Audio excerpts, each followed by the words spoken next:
Miami-Dade County is the most populous county in the southeastern United States with a population of over 2.5 million. So it's no surprise that traffic congestion and public transportation are two major issues for both residents and lawmakers. A half-penny tax approved by voters in 2002 was seen as an opportunity to generate additional funds for the sole purpose of expanding and maintaining public transit.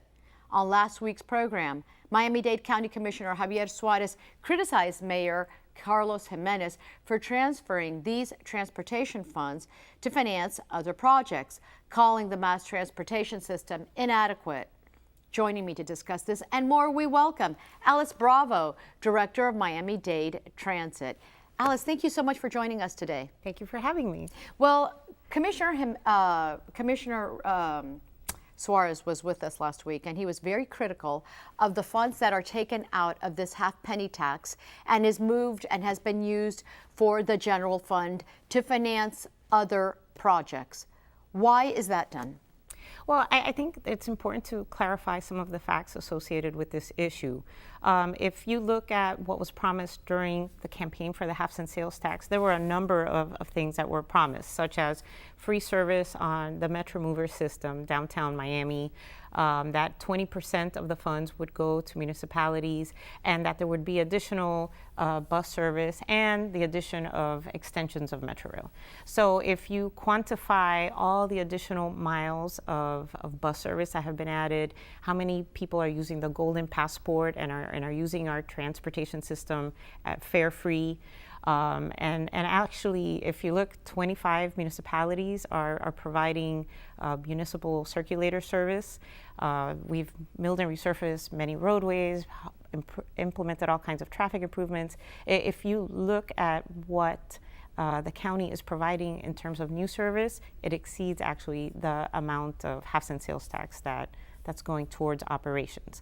So it's an ease of operations, the fact that I can not have to worry in my budgetary world that this mechanic is working on a new service line, and so we'll charge him to a half-cent sales tax, but this mechanic on an old line, so there's an ease of accounting, but there is a lot of new service that is provided as a result of the half-cent sales tax. I guess part of the problem is that, number one, transportation continues to be congested despite improvements, and number two, the complexity by which the county budget is arrived at. There are a number of different formulas that are used, and you describe part of it. You say that there are more monies that have actually gone into public transit other than that's actually been accrued by the 2002 half-penny tax. Is that correct? There's more service in place than strictly what those funds would provide for by being included in the Miami-Dade Transit budget. But where does that money come from outside of that half penny? So you say there's more. Help me understand, for somebody who's not in the finance department, if there is more service that's been arrived than those monies would have brought on their own, where does the money come from? There's additional funds from the general fund as well that have gone into the transit budget that are also supporting those additional routes. In other words, there's more transit today than just what the additional half-cent sales tax is paying for, because there's more general funds going into the budget too. So those who are criticizing, saying that the half-penny tax money that is going into general fund, that general fund, you're saying, then comes back into the transportation department? Yes. So in essence, you would say it's almost a washout. It is. There's no, I think, hidden subsidy, which has been I think, part of the message that was floated out there. There is a lot of new service. There's still the issue that people at the time that they voted for the half-cent sales tax wanted additional Metro Rail lines, and we had an additional extension built to the airport. And that was a great project, connecting downtown Miami to the airport and through the Metro Rail system, something that most cities have. So that was a great improvement. But still, originally, at the time of the half-cent sales tax, people thought there would be corridor expansions throughout the county. People thought that was the only project in 13 years that was done, and it's very costly, and that's understood. But that is a great benefit and an appropriate one for tourists and those who come to the airport, because we live off tourism to a very great degree. But you have to understand then the frustration for those who aren't tourists, who have to maneuver Miami-Dade County or Broward County as well, and it is very difficult. What is being done then to be able to alleviate transit? Well, I'll tell you. There's a lot of talk about what the next corridor should be, what should the expansion of the system be, but I believe in starting with the basics. So in my first few weeks, I'm looking at our existing system. And this is to say that you have just been put, and congratulations to you, but you have just been appointed to this position in the last few weeks. Pretty much. So yes. But it's been a very exciting first few months. We were able to go to It's Denver. a baptism of fire. I don't know how it could be fun, but thank you for saying that. Yes. Well, we have an amazing transportation system from the perspective. We have 95 bus routes, over 800 buses. We have 25 miles of Metro Rail. We have the People Mover downtown. We have a 20-mile busway towards South Dade. So we have amazing assets. Are any of those functioning at capacity? Because some people say, you know what, Miami-Dade County residents aren't going to use public transportation. Are any of those functioning at capacity? Well, there's always more capacity that you could put on a Metro Rail line or on a busway. But if you look at the service that we have right now, it is highly utilized. The Metro Rail trains, particularly towards the Kendall area in the morning, are full. There are people standing in the trains. This is providing a great service. Our total ridership amongst the different services is close to about 400,000 people a day. So we are moving a lot of people, and more importantly, we're taking cars out of traffic. So that's ultimately how we're going to improve mobility here in Dade County, is to shift people to our transportation system. So our first focus is making sure our system is clean, safe, and reliable, and we have all kinds of initiatives going on towards that effect. So hopefully our patrons are experiencing that. And then we want to call people to our service. So we're trying to figure out what are the hurdles that keep people from using the public transit system, and we also want to figure out how to incentivize people to use it. And those forces together, I think, can help us increase our ridership dramatically. So what are you finding that keeps people from using public transportation? Well, the issue is the same issue they have in any large city across the world, and it's called the first mile and the last mile issue. So it's great. I could take this bus and take that bus to the Metro Rail, but how do I get from my home to that first bus stop? We want to make that bus route efficient, direct, and on time, so it's reliable. But how do we bridge that gap at the beginning of your trip and at the end of the trip? I do want to note that we have a great app. It's called the Miami-Dade Tracker. Everyone can download it on their phone for free. And there's a trip planning function. So you can punch in your address and your destination, and it'll actually tell you which public transit service will get you to your point. That's absolutely terrific. And one of the things also that people might be complaining about is the lack of reliability on bus service. You don't know exactly when it's going to be coming. If you have a specific time that you have to be at a certain place, bus might not be the reliable way to go, because buses are stuck in traffic too. Right. And we're doing two things. Right now, we're adding equipment to all of our buses. So there will be a bus tracker app that beginning at the end of the year and through March, all our buses will be equipped with this. So you will know exactly where your bus is, so you can adjust your schedule. And you will know that, because the important thing is that it's very difficult for you to fix the problem if you don't have that information either. Correct. And right now we're working to adjust 13 of our major routes that carry about 40% of our passengers, and we're adjusting the schedules on those routes so that they are more reliable. These routes get developed at a certain time, traffic patterns change, and therefore it's hard for the bus to meet the schedule. So we're making those adjustments, and that'll be implemented by January as well. One of the things that people also criticize, that it's not just bus riders, but people in their cars, is the traffic lights aren't synchronized. Biscayne Boulevard is a real special route to take in the morning, and every block you stop at a red light. It doesn't make sense. Well, our roadway network is saturated, so that's a big issue. And that's true in every major city, even the cities that have better or more expansive transportation systems than ours. Everywhere there's congestion. So this is a national issue. But what we're working to do right now is to make our signal system more efficient and more effective.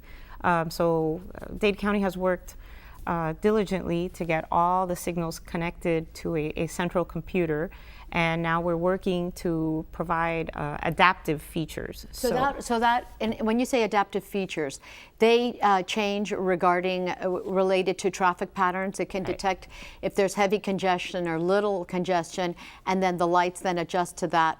Correct. We're devising a system by which we collect real-time data and bring that in, and the software that we would have there or personnel that are manning different corridors are going to be able to tweak the signal timing to keep traffic moving as efficiently as possible. And ideally, once you have that in place, then yes, as you arrive to a signal, you'll hopefully be arriving to a green light instead of a red light, and that improves your travel time along the whole corridor.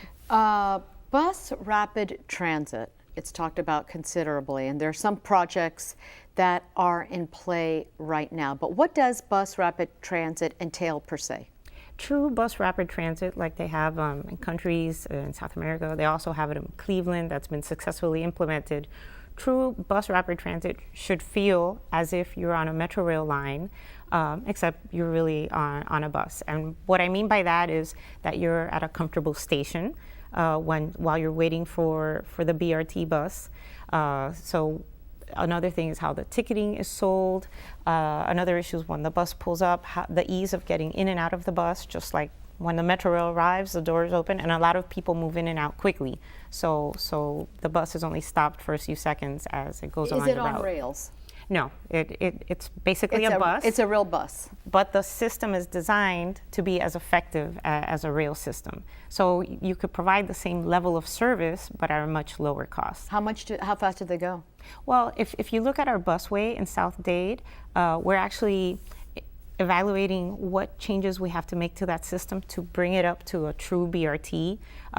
We have canopied stops right now. As people get on board, they can still pay cash. So we would have to improve our stations. We would add ticket vending machines, and we would have buses that open up with clear doors at a level boarding, so people just walk in and out quickly and the bus keeps going. And on a system like that, you can have buses that stop at every stop, and you can have express buses that take you from one end of the corridor to the other, and really you can have a huge capacity to move people on a system like that. What about working more closely with MDX and the idea that MDX is a vehicle, well, pardon the pun, a vehicle or a mechanism that can be used to help alleviate transportation? Well, I think the most important thing in this community is that all the different transportation agencies work together. The mayor, in hiring me, he's put a plan in place where he's going to combine the Miami-Dade transit functions and the public works functions at the county so that we have a single Department of Transportation. And that way we eliminate any hurdles and we have everybody working together and focusing on mobility. So one of my tasks is also to make sure that we bridge that gap with the other agencies, whether it's MDX or whether it's the Florida Department of Transportation or the South Florida Regional Transportation Authority. We all have to work together, I think, in developing a consensus plan as to which improvements are going to take place when, and for us to bring that to the policymakers. Are the buses going to be using any space on MDX highways? Yes, as a matter of fact, there's a plan. There are buses right now that when the travel speed on the highway goes below a certain speed, 35 miles an hour, the bus will then go on the shoulder. And therefore that bus becomes more reliable. Now this is a dedicated road that only rapid transit buses can use? Well, on the MDX system, when you're driving, normally you have your travel lanes, and then you have an inside shoulder and an outside shoulder where, normally a car that breaks down pulls over into. Our buses, once travel speeds drop on the highway, our buses are authorized to move onto the shoulder so that they can continue traveling. But you know how Miami-Dade drivers are. If you have a lane, you're going to have a very wide lane for that. No, you're not going to be able to keep. I assure you, I am 2 times this week. I've been on the right-hand lane, had a car in front of me, at the last minute veer to the far left to go on another lane before making some radical turn, you're not going to be able to protect that lane and keep it open for buses. Well, this is the existing shoulder. So this is your emergency Yeah, but pullout it's going to area. be, buses are wider than that existing shoulder. Well, those shoulders are 12 feet wide, which is the width of a lane, and we're doing it today. We're going to add that to State Road 836 when most of this major construction that's underway is completed. Yeah, that's going to be an interesting thing to watch for, because that's one where you look at what driving patterns are. It just requires people to be very civil, and I don't know that that's one of the characteristics of Miami-Dade County roads. Well, it's working today on some of the MDX roadways, and so we plan to continue expanding that type of service. How big is your budget? Our budget for Miami-Dade Transit is over $600 million. $600 million. And how many and that $600 million, 400,000 riders a day. Fascinating. Thank you so much for joining us today on Issues. Thank you for having me. And the addition of extensions of Metro Rail. So if you quantify all the additional miles of bus service that have been added, how many people are using the Golden Passport and are using our transportation system at fare-free, and actually, if you look, 25 municipalities are providing municipal circulation transit. Alice, thank you so much for joining us today. Thank you for having me. Well, Commissioner Suarez was with us last week, and he was very critical of the funds that are taken out of this half-penny tax and is moved and has been used for the general fund to finance other projects. Why is that done? Well, and maintaining public transit. On last week's program, Miami-Dade County Commissioner Javier Suarez criticized Mayor Carlos Gimenezs for transferring these transportation funds to finance other projects, calling the mass transportation system inadequate. Joining me to discuss this and more, we welcome Alice Bravo, Director of Miami-Dade. Miami-Dade County is the most populous county in the southeastern United States, with a population of over 2.5 million. So it's no surprise that traffic congestion and public transportation are two major issues for both residents and lawmakers. A half-penny tax approved by voters in 2002 was seen as an opportunity to generate additional funds for the sole purpose of expanding. Well, I think it's important to clarify some of the facts associated with this issue. If you look at what was promised during the campaign for the half-cent sales tax, there were a number of things that were promised, such as free service on the Metro Mover system downtown Miami, that 20% of the funds would go to municipalities, and that there would be additional bus service and